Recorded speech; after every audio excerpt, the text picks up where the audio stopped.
Teoria do Medalhão, Machado de Assis.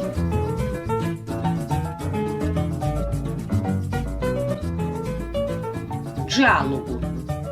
Estás com sono? Não, senhor. Nem eu. Conversemos um pouco. Abra a janela. Que horas são? 11. Saiu o último conviva do nosso modesto jantar, com que, meu Peralta, chegaste aos teus 21 anos. Há 21 anos, no dia 5 de agosto de 1854, vinhas tu à luz, um pirralho de nada, e estás homem, longos bigodes, alguns namoros. Papai, não te ponhas com denguices e falemos como dois amigos sérios. Fecha aquela porta. Vou dizer-te coisas importantes. Senta-te e conversemos. 21 anos, algumas apólices, um diploma, podes entrar no parlamento, na magistratura, na imprensa, na lavoura, na indústria, no comércio, nas letras ou nas artes. Há infinitas carreiras diante de ti. 21 anos, meu rapaz, formam apenas a primeira sílaba do nosso destino. Os mesmos Pitt e Napoleão, apesar de precoces, não foram tudo aos 21 anos. Mas qualquer que seja a profissão da tua escolha, o meu desejo é que te faças grande e ilustre, ou pelo menos notável, que te levantes acima da obscuridade comum. A vida, Janjão, é uma enorme loteria. Os prêmios são poucos, os malogrados inúmeros, e com o suspiro de uma geração é que se amassam as esperanças da outra. Isto é a vida. Não há planger nem imprecar, mas aceitar as coisas integralmente, com seus ônus e percalços, glórias e desdouros, e ir por diante. Sim, senhor.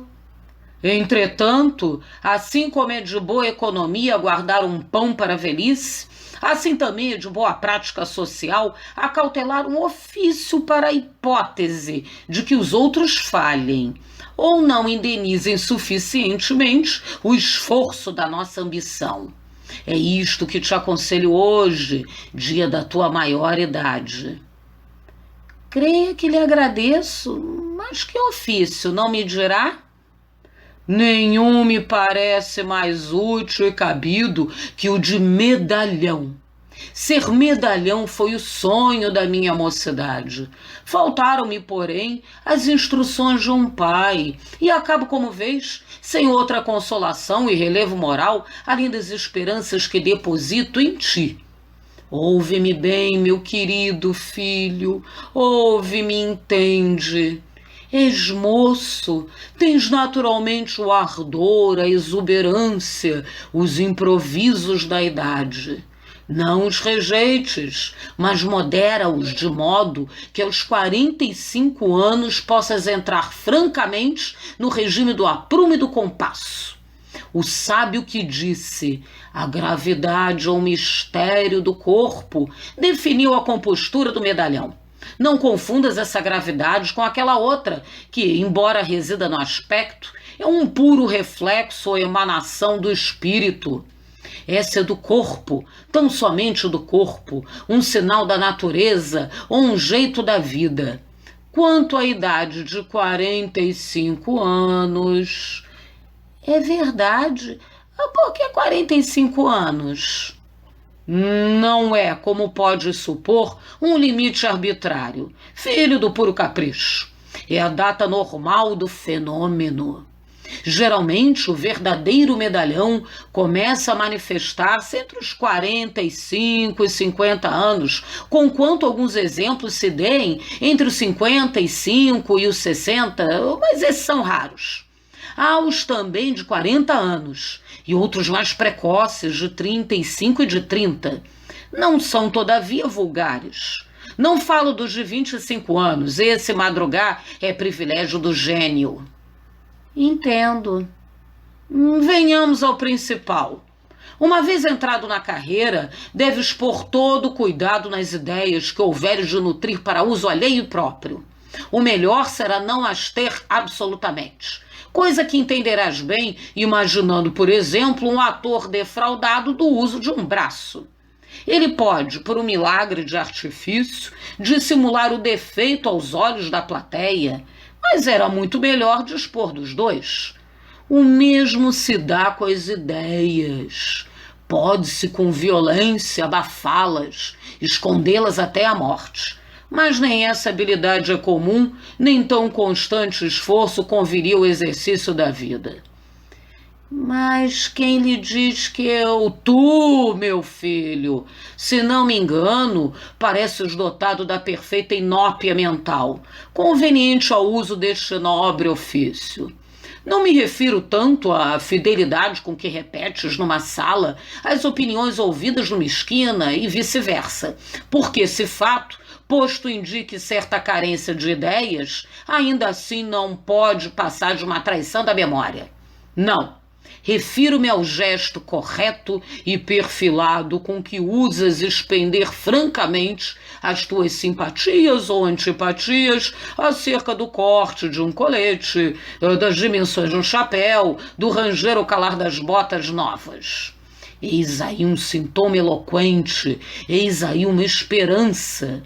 No entanto, podendo acontecer que com a idade venhas a ser afligido de algumas ideias próprias, urge aparelhar fortemente o espírito.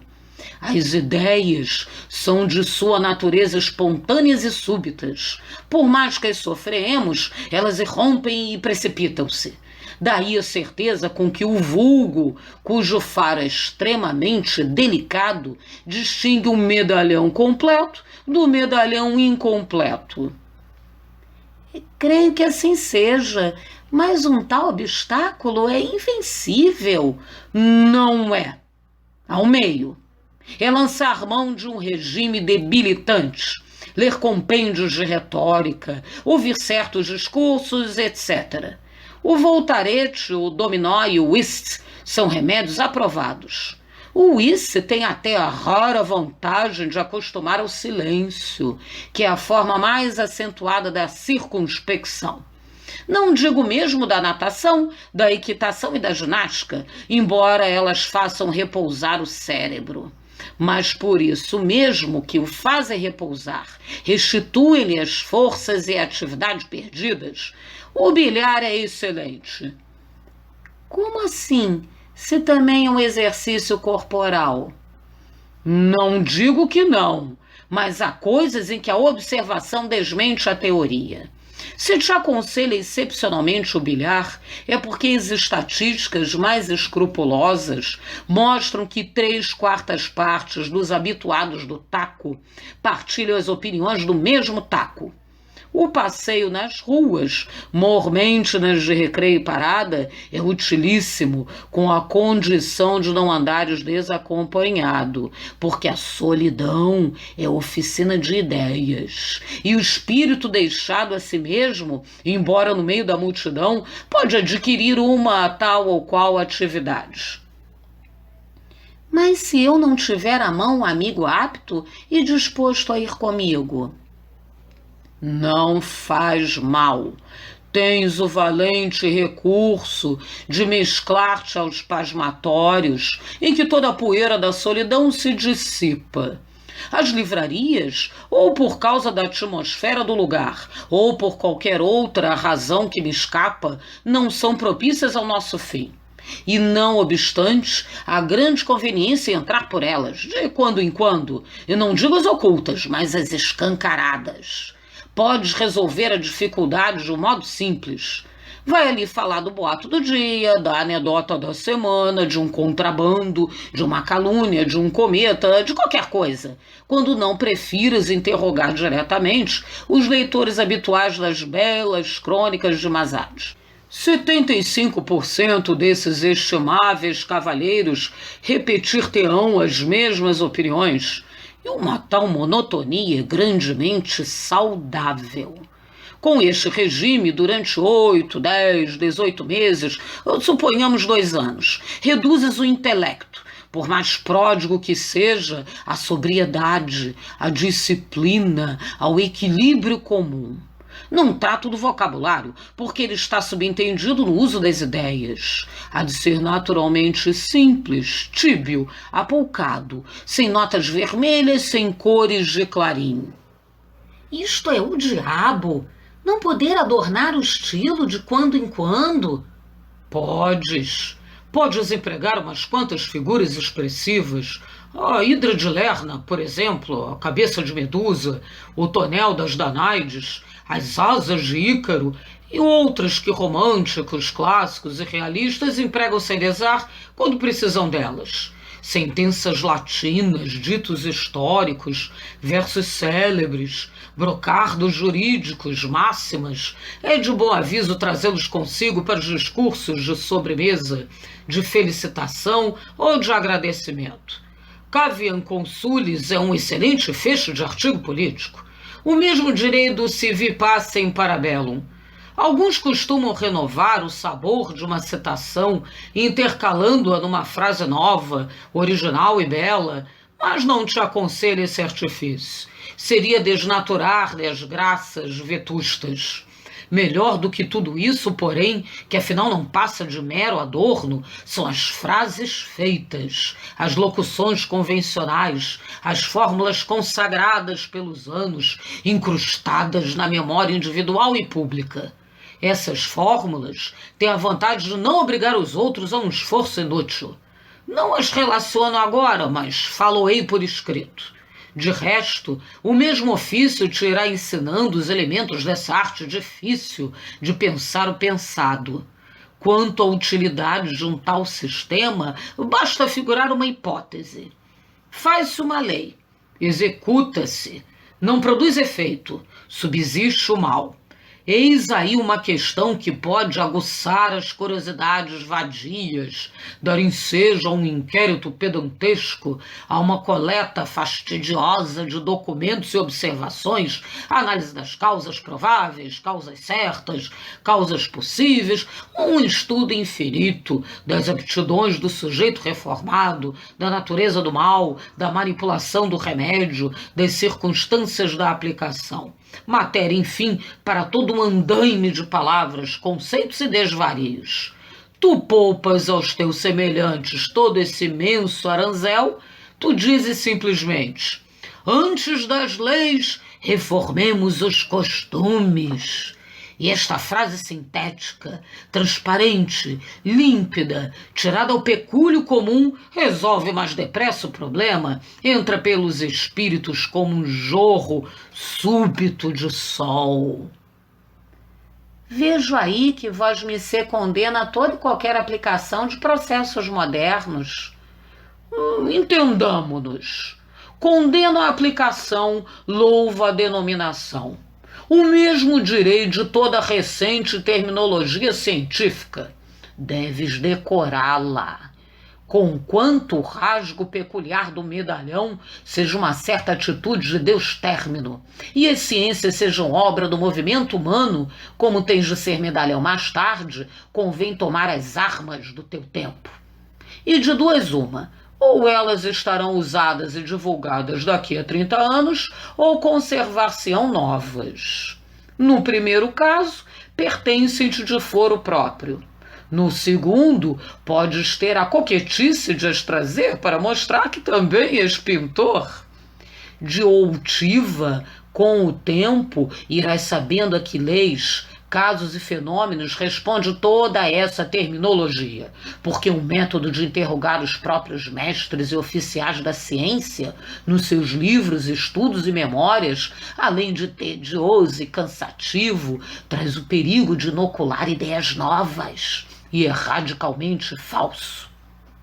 Acresce que no dia em que viesses a assenhorear-te do espírito daquelas leis e fórmulas, serias provavelmente levado a empregá-las com um tal ou qual comedimento, como a costureira esperta e afreguesada que, segundo o poeta clássico, Quanto mais pano tem, mais poupa o corte, menos monte alardeia de retalhos. E este fenômeno, tratando-se de um medalhão, é que não seria científico. Upa, que a profissão é difícil. E ainda não chegamos ao cabo. Vamos a ele. Não te falei ainda dos benefícios da publicidade. A publicidade é uma dona loureira e senhoril, que tu deves requestar à força de pequenos mimos, confeitos, almofadinhas, coisas miúdas, que antes exprimem a constância do afeto do que o atrevimento e a ambição. Que Dom Quixote solicite os favores dela, mediante ações históricas ou custosas, é um sestro próprio desse ilustre lunático. O verdadeiro medalhão tem outra política. Longe de inventar um tratado científico da criação dos carneiros, compra um carneiro e dá-o aos amigos sob a forma de um jantar, cuja notícia não pode ser indiferente aos seus concidadãos. Uma notícia traz outra. 5, 10, 20 vezes põe o teu nome ante os olhos do mundo. Comissões ou deputações para felicitar um agraciado, um benemérito, um forasteiro, têm singulares merecimentos, e assim as irmandades e associações diversas, sejam mitológicas, cinegéticas ou coreográficas. Os sucessos de certa ordem, embora de pouca monta, podem ser trazidos a lume, contanto que ponham em relevo a tua pessoa. Explico-me. Se caíres de um carro sem outro dano, além do susto, é útil mandá-lo dizer aos quatro ventos, não pelo fato em si, que é insignificante, mas pelo efeito de recordar um nome caro às afeições gerais. Percebeste? Percebi. Essa é a publicidade constante, barata, fácil, de todos os dias. Mas há outra. Qualquer que seja a teoria das artes, é fora de dúvida que o sentimento da família, a amizade pessoal e a estima pública instigam a reprodução das feições de um homem amado ou benemérito. Nada obsta a que sejas objeto de uma tal distinção, principalmente se a sagacidade dos amigos não achar em ti repugnância. Em semelhante caso, não só as regras da mais vulgar polidez mandam aceitar o retrato ou o busto, como seria desazado impedir que os amigos o expusessem em qualquer casa pública. Dessa maneira o nome fica ligado à pessoa. Os que houverem lido o teu recente discurso, suponhamos, na sessão inaugural da União dos Cabeleireiros, reconhecerão na compostura das feições o autor dessa obra grave, em que a alavanca do progresso e o suor do trabalho vencem as falseziantes da miséria. No caso de que uma comissão te leve a casa o retrato, deves agradecer-lhe o obséquio com um discurso cheio de gratidão e um copo d'água. É uso antigo, razoável e honesto. Convidarás então os melhores amigos, os parentes e, se for possível, uma ou duas pessoas de representação. Mas, se esse dia é um dia de glória ou regozijo, não vejo que possas, decentemente, recusar o lugar à mesa aos repórteres dos jornais. Em todo o caso, se as obrigações desses cidadãos os retiverem noutra parte, podes ajudá-los de certa maneira, redigindo tu mesmo a notícia da festa. E, dado que por um tal ou qual escrúpulo, aliás desculpável, não queiras com a própria mão anexar ao teu nome os qualificativos dignos dele, incumbe a notícia a algum amigo ou parente. Digo-lhe que o que vosmecê me ensina não é nada fácil. Nem eu te digo outra coisa. É difícil, come tempo, muito tempo, leva anos, paciência, trabalho, e felizes os que chegam a entrar na terra prometida. Os que lá não penetram, engole-os à obscuridade. Mas os que triunfam, e tu triunfarás, creme, Verás cair as muralhas de Jericó ao som das trompas sagradas. Só então poderás dizer que está fixado. Começa nesse dia a tua fase de ornamento indispensável, de figura obrigada, de rótulo. Acabou-se a necessidade de farejar ocasiões, comissões, irmandades. Elas virão ter contigo, com o seu ar pesadão e cru, de substantivos desadjetivados. E tu serás o adjetivo dessas orações opacas, o odorífero das flores, o anilado dos céus, o prestimoso dos cidadãos, o noticioso e suculento dos relatórios.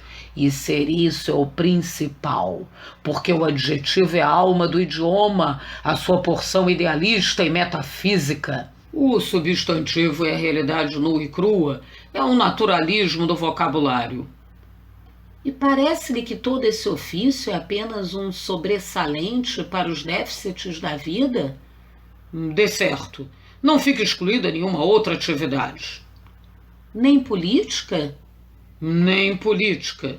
Toda a questão é não infringir as regras e obrigações capitais.